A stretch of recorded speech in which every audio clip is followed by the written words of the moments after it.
Friends, here is the graph of potentiometer experiment 1 that was for determination of EMF of a given dry cell. Friends, if you have not already watched the video on how to make the circuit and how to take the readings and plot the observation table, my suggestion will be please first go and watch that particular video. The link of the same is given in the description box, and also you can watch that particular video by clicking on the plus icon shown on the top right corner of this particular video.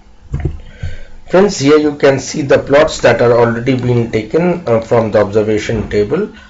Please take care that the plots are always made by a very sharp pencil with simply putting a dot like this and encircling it. Now you should not make a plot like this. This will become a blob, and whenever the blobs are observed, you won't be awarded with the marks. So friends, my first advice to all of you is that take a sharp pencil, put the plot in the form of a simple dot, encircle it, because if you go and make a blob like this, you would definitely going to lose the marks in the graph plotting. The second very important thing is that whenever you plot a graph, make sure about the format for the graph. So there are 3 or 4 points that should be taken care while going for the format. Your graph should have a defined title. Now what is the title? It can be any title as simple as graph for question 1, or you can go ahead by writing down, as I have written down, graph for electricity experiment, or you might write it down in the form of graph of L against R. Any form of a title must be associated with your graph. The second thing is that your graph should have a proper scale. Now what I mean when I say a proper scale, the graph should be having a uniform scale.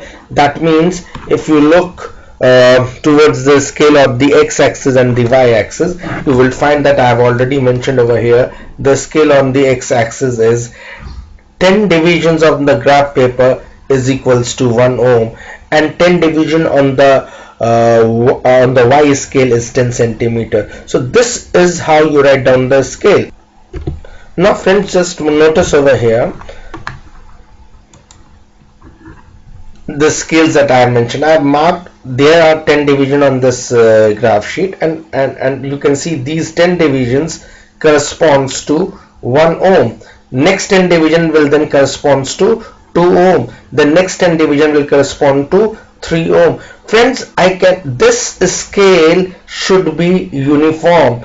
This 10 division should be uniform in the manner, this is 1 ohm increment. So from 3 ohm I cannot simply go and write down it as a 5 ohm. That's what is wrong. So again 10 division should correspond to 4 ohm. Again 10 division should correspond to 5 ohm. Similarly on the y scale, you can see what I have done. I have taken these 10 divisions and I have made it as 10 centimeter. Another 10 division, again 10 centimeter. So here I have got 10 centimeter, here I have got 20 centimeter, here I have got so the uniformity should be maintained on this scale. So please remember, this should be uniform and this should be relevant to the data.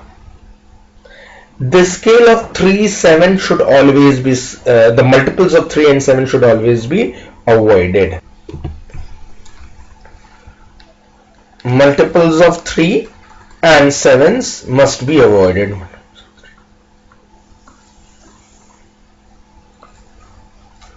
So these two things should be remember. Your scale must be uniform. So must be uniform. Please don't forget that. And multiples of 3 and 7 must be avoided. Another important thing that one should remember is there should not be any kinks on the scaling part. Suppose here you can see that I am starting, my first reading comes around 50.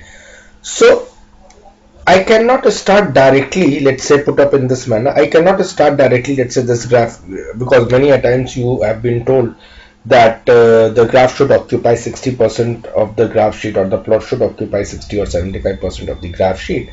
So what you shouldn't do, suppose here you can see that I have to start the graph with 50, or what, then you felt that I should put this label as 40 centimeter. The first reading on my y-axis should come as 40 centimeter, and let me put up a kink over here. Now the moment I do this, again my scaling will go wrong. Avoid doing this. If due to any reason, if you have altogether to write down as a 40 as this, you have to begin with 40, then your this particular origin will change, and this will be 0 comma 30. So in that case you change the origin rather than putting up a kink. So avoid placing the kink. So that is another very important aspect associated with the scaling of the graph, that no kink should be made. So kinks should always be avoided.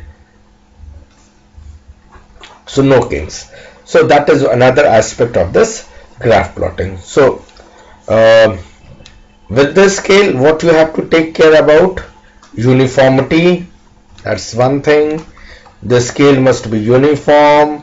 Multiples of 3 and 7 must be avoided. Then what is another aspect? Kinks should not be there. No kinks. So no.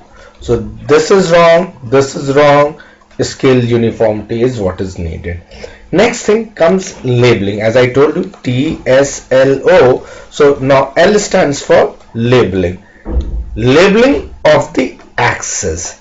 So students, whenever you draw the graph, ensure that you have labeled the axis, not as y or x. It should be labeled with the symbol of that particular parameter which you are plotting. For example, on the x-axis over here, I have taken R, resistance, so I am written down as R in ohm. Similarly, you can see what I have done. I have written down this label of y-axis as L in centimeter. Labeling of the axis is the next very important point that should be taken care of. Then comes friend, marking of the origin. So you can see over here that I have marked the origin as 0, 0. So this origin must be marked as per your scale. Don't forget to mark this particular origin. This origin needs to be 0, 0 if you need to read the intercept. But this origin can be any origin if you have to just calculate the slope. In that situation, only one point is required, that the plots must occupy 60% or 75% of the graph sheet. Friends, if you can also watch the detailed discussion how to plot a graph during an ISC experiments, I have already loaded another video onto the same. If you haven't watched up till now, I will suggest you to go and watch that particular video, friends. This video is much more dedicated towards the graph plotting of this particular experiment, and it does not deals in detail what are the points which you should take care about. So once you have done, you have drawn, written down the title, you have written down the scale, you have written down the labeling of the axis, and labeling of the axis with unit, okay, and you have marked the origin. Remember, this will give you the first mark on the graph. We call it as G1. So you will get your G1 marks over here. Now for G2 marks, the second marks that are awarded on the graph is for the plots. Now friends, the plots must be from the observation table.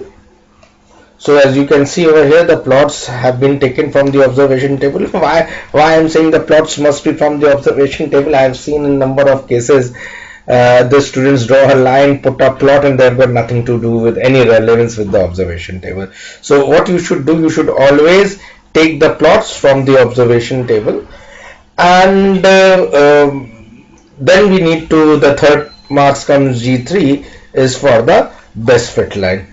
So how do you draw the best fit lines? Best fit lines must pass as closely as to the plotted points, and if there are any unplotted points, they should lie, or if there are any plots which are not lying on the observation table, they should lie on the either side of the best fit line. If notice carefully, friends, at this particular plot, this particular plot and this particular plot, they do not happen to lie on this best fit line, but you should also notice they lie on the either side of the best fit line. So if there is any plot, and notice it, this plot is also not lying on the best fit line, and this plot is also not lying on the best fit line, but they happen to lie on the either side. So the plots must lie on the either sides of the best fit line if they does not happen to fall on the best fit line.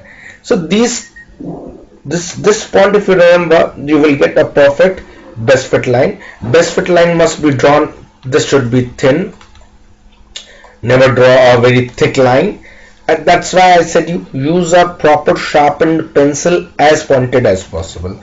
So this will give you the best fit line. So you should be able to remember there are the 3 marks generally are going to be awarded to you. The first comes for the title, scale, label, origin, TSLO. Labeling must always be done with the units. Okay. Then G2 for the plots. Plots must be from the observation table. They should occupy at least 60% of the graph sheets. Then if you need to record the slope, you would take 2 points. Suppose I need to, here in this particular experiment nobody has asked me to find out the slope, but suppose if I was asked to find out the slope, I would have taken 2 points. I would have labeled them S1 and S2. They should be as far as possible. Ideally they should be more than half the length of the line. These S1 and S2 must not be the plots from the observation table. Take care about that fact. They must lie on the best fit line. Their slopes you should, their coordinates you should always mention. So this will be another aspect of determination of slope. Will give you another marks, 4th mark, when you are going to do the analysis. And the next possible that can be asked is to find out. So if somebody has asked you to find out the intercept in the question, then suppose this is the intercept. You can see what I have done. I have plotted, I have taken this intercept dot and highlighted it by putting a box over there. So, and the intercept comes out to be L0 40.0. So these are the deductions from the graphs. So G1, G2, G3 are there for taking out the or making the graph. And then there are 2 marks which are generally associated with your deduction part. D1 is for calculation of slope,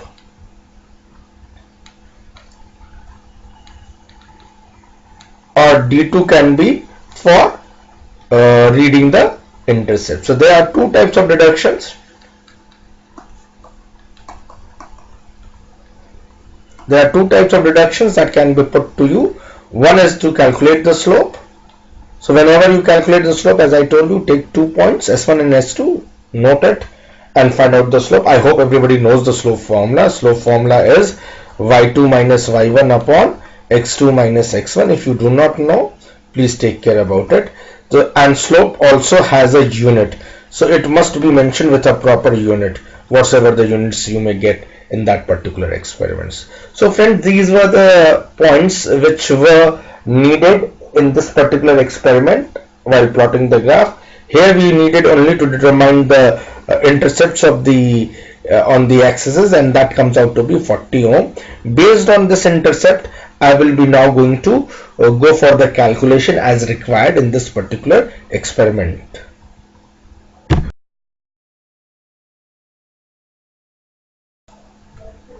So friends, here are the deductions based on that particular graph. The graph's intercept on the y-axis, on the l-axis, was at 40.0 centimeters. So I have written down at that L0 as 40.0 centimeter. I have read it from the graph. Don't forget to mention the units, and this number of significant figures or dp will be in accordance with the least count of the measuring instrument. Since we are measuring from the meter scale, you can see I put it as 1 dp. This should be in accordance with the least count. Okay, then you should go for the calculation as it's been asked into the paper or into that setup of that particular experiment. You were supposed to calculate E, that was the EMF of the dry cell. E is equals to L0 upon 25. L0 is 40 divided by 25, that is division by 25. It will give me 1.0. volt. It's not 2.5 friends, so please omit out this 2.5. This is not there. This is going to be a 25, so please remember this is 25. 40 divided by 25, and that comes out to be 1.6 volt. So that was all for this particular experiment, friends. Very soon I'm going to give you another experiment based on once again on potentiometer. That will be another experiment altogether, and we will see how that particular experiment is going to be made and done. Friends, thank you for watching. Don't forget to give a like or comment. अगर अभी तक आपने मेरे इस channel को subscribe नहीं किया है तो please do the same. Don't forget to hit the bell icon so that whenever a new video is loaded, you get the notification. Take care, and we will meet back again with a new video and a new solution. Thank you, friends.